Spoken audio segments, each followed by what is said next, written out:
Hi, everyone. So I was having this conversation with a client this afternoon where I'm helping him to resolve some issues around fear. And some of the things that we discussed were really powerful, and I thought it might be useful to some of you. So here I am doing a live. So I want to talk about fear today. A lot of people feel that fear is a problem or they want to get rid of their fear.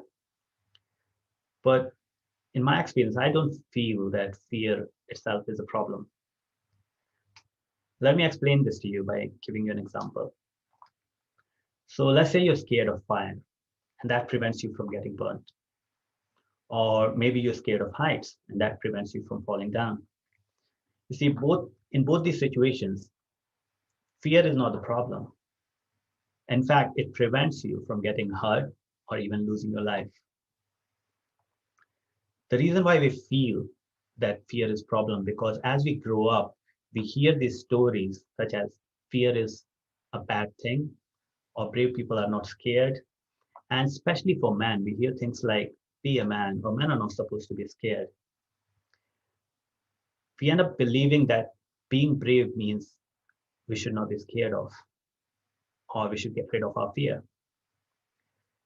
That is impossible because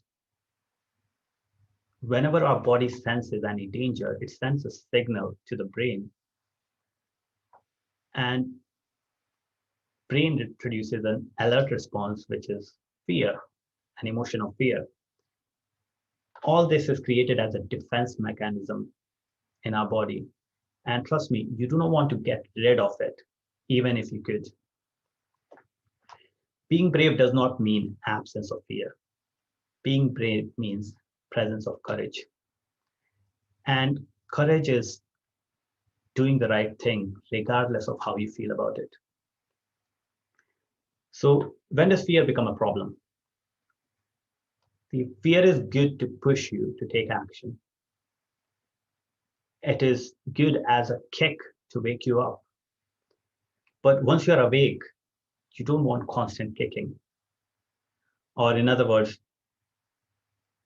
it is okay to feel the fear, but it's not okay to live in fear. So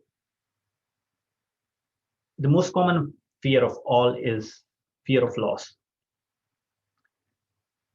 And something that has helped me in order to deal with it is the realization that we cannot lose something that we do not own. If you think about it, we all came in this world empty-handed, and we're going to leave empty-handed.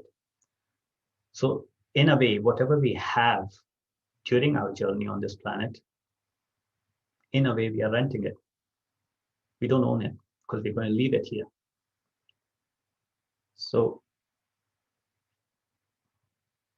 I hope when you start thinking in that direction, it helps you give you a better perspective. We cannot lose something we do not own.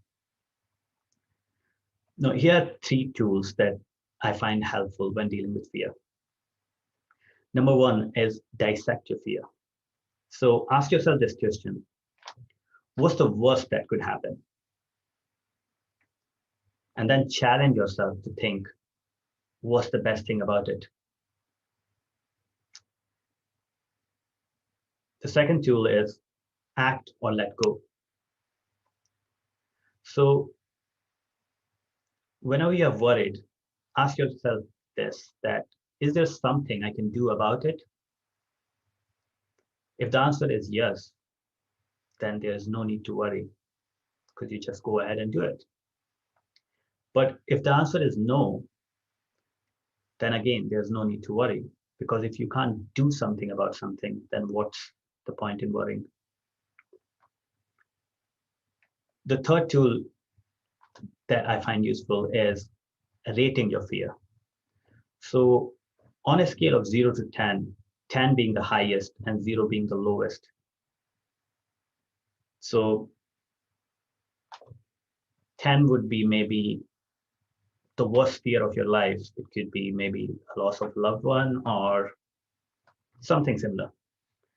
And 0 is no fear at all. Where does your current fear rate on this scale of 0 to 10? Where does it rate as compared to the worst fear of your life?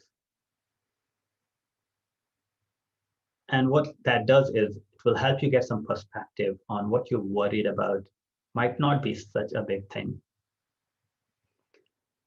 Okay, I hope you found this useful. Any comments or questions, feel free to either message me or leave in the comment section below. Thank you for watching.